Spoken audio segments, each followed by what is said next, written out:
Yeah, I would be careful. There's a couple guys in there who are a little bit nervous about people with cameras, so I'd watch out with that.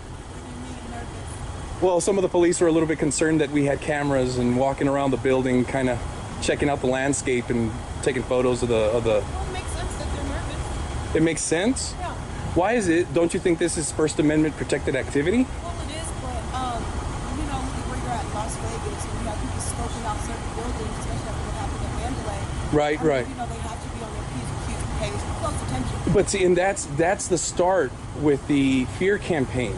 They say that, you know what, we need more security. They want us to sell certain liberties so we can feel a little sense of security. And they pump that fear campaign about, well, in today's day and age, things might happen. You know, we never know who has the camera. But here's the thing. If you're scared of my camera, you're wearing one, you have cameras around the building. We're not trying to conceal our presence.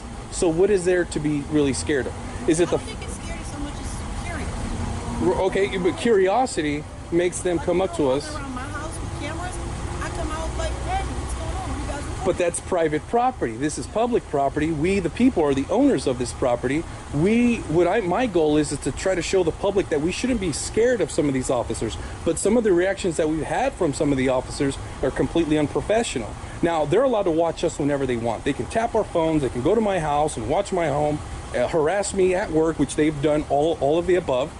And it kind of makes you wonder, are they upset about the camera, or are they upset about the fact that I'm educating people on constitutional law?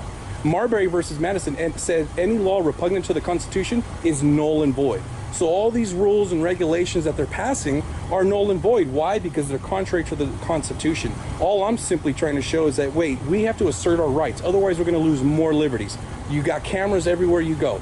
I mean, here, they got cameras all over the place. So what really is it? We really got to get down to it. What is it? Is it their ego? Is it, I mean, that's the questions we ask. Yeah, we're trying. But you guys did a story on me. I appreciate that. That was pretty cool. Yeah. Thank you all. Have a good one.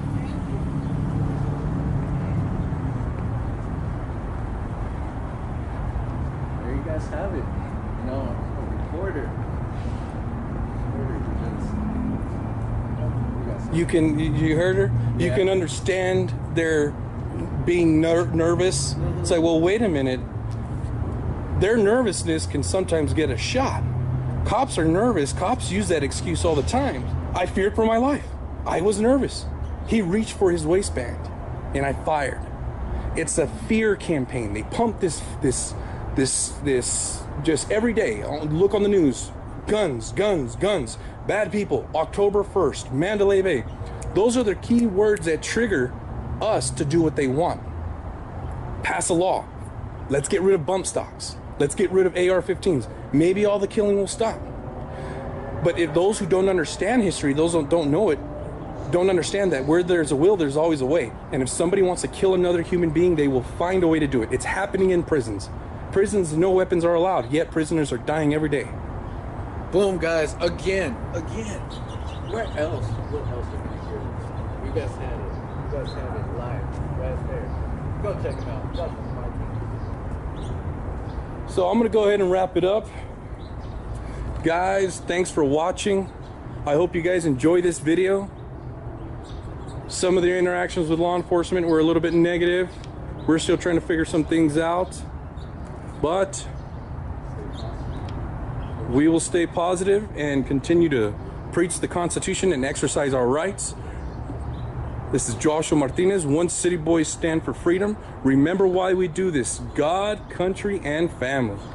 So, like, for new people, or even someone like me who wanted to get started, who saw this and felt like, you know, if someone could do something, is there a little tip that, you know, as someone who's been doing this or knows and is knowledgeable, is there a tip out there for you guys? That are you asking, like, if I have anything to offer?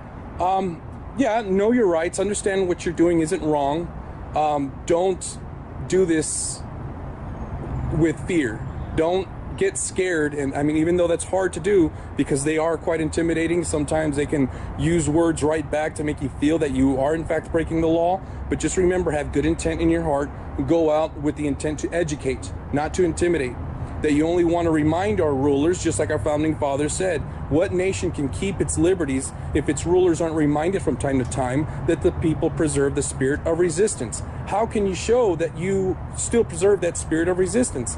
By asserting your rights in a polite way, communicating with them the best way you can, asserting them firmly when they overstep that boundary, and tell them, no, I will not comply. Sir, you're breaking the law. These are my rights.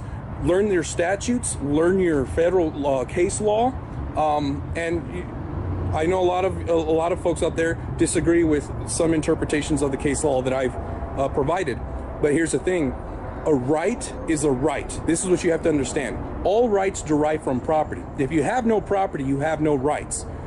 My First Amendment right, my right to life, comes from my body. My body is my number one first form of property. As soon as I'm born, my body is my property. Anything that it produces is mine. Okay? My labor, my thoughts, my ideas, the house that I build with my own two hands, it's mine. Look at the Bill of Rights. The Bill of Rights has 10 rights specifically mentioned. The First Amendment, the right to speech, the right to worship, the right to press. Where does that come from? My body. It's my property. The Second Amendment right. It's a piece of property defending my property, my body, and also my home. More property, right? I can also use my gun to go out and acquire property, hunting, to eat, so I can put that food in my body. It's mine. Look at the Third Amendment, the quartering of troops. Troops cannot go into your home and make themselves at home in your home, because why? If you don't give them permission, you're the property owner, you can tell them no. The Fourth Amendment, the right to be secure in your person, houses, papers, and effects. Your person, houses, papers, and effects. What is your person? Property. House, property. Your papers, property. Your effects, your phone, your camera, more property. You have a right to be secure in your person, houses, papers, and effects against all unreasonable searches and seizures. You have a right to be secure. And that's what I'm getting at. I don't want to instigate. I don't want to start fights with people. I actually want to educate them and inspire more to come out and start doing what we're doing. I know there are some who have different ways of doing things. They want to antagonize the officer, but there's no reason to do that. Simply asserting your right and letting them know what you're doing can make them mad, and you'll get a reaction. You don't really got to try that hard. Some of you seen my videos where Metro has arrested me simply for not giving my date of birth when they couldn't prove that I did anything wrong. Yep. They even admitted, no, you didn't do nothing wrong, but we still want to know your date of birth. They knew my name, but they arrested me anyways. And there's plenty of times after that where I've been harassed by Metro. They've arrested me. Why? Because of my activism. They want to say I'm this crazy sovereign citizen who doesn't believe in licensing, and I just want to go and encourage people to hurt cops. No, I do believe in self-defense against a cop, but I'm not trying to tell people just go out and hurt cops. So let's just get that square, and like you said, if there's anything I can offer and give advice to people, it's that. Know your rights, know where they come from, understand that all rights derive from property. If you have no property, you have no right.